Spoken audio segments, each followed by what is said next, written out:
안녕하세요. 한의사 이경입니다. 자, 오늘도 신한택 원장님과 함께 암과 관련된 주제로 얘기 한번 나눠볼 텐데요. 자, 인사하실까요? 안녕하세요. CS 한방병원 병원장 신한택입니다. 오늘은 암 환자분들은 물론 일반인들도 알아두면 쓸모있는 암을 예방하기 위해서 생활 속에서 피해야 할 것들을 정리해 볼까 합니다.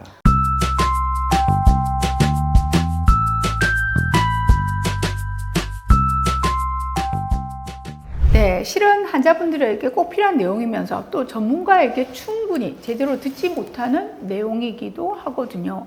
암을 유발하는 위험 요소들을 잘 알고 피해갈 수 있다면 암을 예방하는 것은 물론이기도 하지만 이미 암을 앓고 있는 분들이나 치료 후 재발의 두려움을 겪고 있는 분들까지도 치료나 관리만 해서 도움이 되겠죠. 네, 그렇습니다. 주된 내용들은 미국 국립암연구소에서 제시하는 것들이고요. 여기에 최근 연구들을 통해서 중요하다고 강조되는 것들을 첨부드리려고 합니다. 암을 발생시키고 그리고 암의 진행과 악화를 부채질하는 것 또는 암 치료 과정에서 치료 반응이 떨어지는 것, 즉 내성이 만들어지는 그런 요소들을 잘 알고 있고 그에 대해서 잘 대처를 할 수 있다면 암의 치료와 예방에 많은 도움이 될 수 있을 겁니다.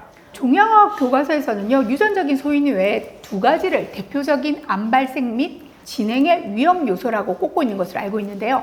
그 하나가 독소, 다른 하나는 염증 환경이죠. 네, 그렇습니다. 독소라면 흔히 알고 있는 독소들, 즉 담배나 자외선, 술, 발암성 화학물질들, 곰팡이 독소 및 외부 기타 독소들을 가리키는 것이고요. 염증 환경과 관련된 문제는 염증 유발 요소들, 모든 감염성 질병들을 포함하고 있습니다. 미국 국립암연구소에서 제시하는 우리 주변의 발암물질들을 조금 더 구체적으로 살펴보면 다음과 같습니다. 좀 생소한 이름들도 많지만 어떤 것들은 익히 많이 들어온 것들이기도 합니다. 먼저 아플라톡신, 옥수수나 땅콩, 면, 너트나무 등에 서식하는 곰팡이가 만드는 독소죠. 비소, 흡연이라든가 마시는 물, 음식 등을 통해서 노출이 될 수 있고요.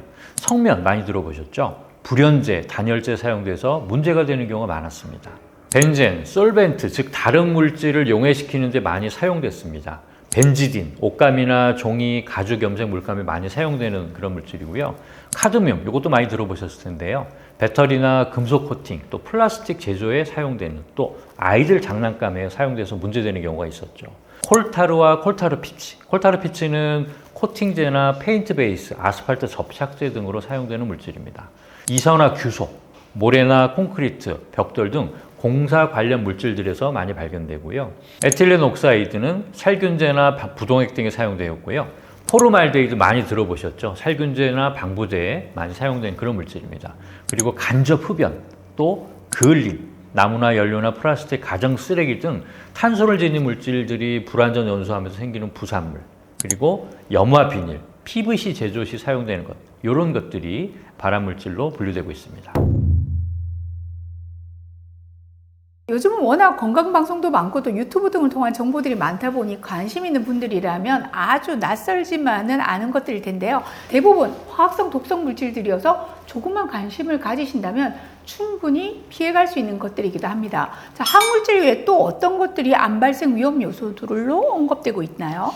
익히 잘 알고 계시는 것들일 수 있는데요. 잘못된 식습관 문제가 되겠죠. 또 유방암의 발병률을 높이는 것으로 알려져 있는 합성 호르몬들, 또 면역 반응을 소실시키는 만성 감염 질환이나 이식 수술 후에 투여하는 면역 억제제 같은 것들, 또 B형, C형 간염 바이러스, HIV 바이러스, 인유두종 바이러스 등 특정 바이러스들, 또 헬리코박터균, 또 태닝 기계 같은 것들을 포함한 지나치게 자외선에 노출되는 것들, 또 원자력 발전소나 엑스레이, CT, 펫스캔 등 의료 영상, 방사선 치료를 포함한 이온화 방사선들, 또 우리가 많이 사용하는 핸드폰에서 나오는 저에너지 비이온화 방사선들, 또 송전선 같은 것들이 있죠. 전력 배선, 전자기기, 전자레인지, 와이파이 등 낮은 파장의 전자기장, 그리고 새는 장 증후군과 같은 손상된 소화기관으로 인한 지속적인 독소의 유입, 정신적인 스트레스, 굉장히 많은 영역의 문제들이 암의 발생과 악화에 관련된 그런 요인으로 보고되고 있습니다.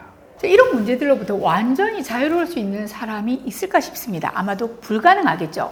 우리들 모두는 인생 전반을 통틀어서 이런 위험 인자들에 지속적으로 계속 노출될 수밖에 없고요. 이런 노출의 결과는 나이가 들어가면서 누적된 노출의 결과로 인해 암의 발견이라는 종착점에 다다를 수밖에 없는 것이죠.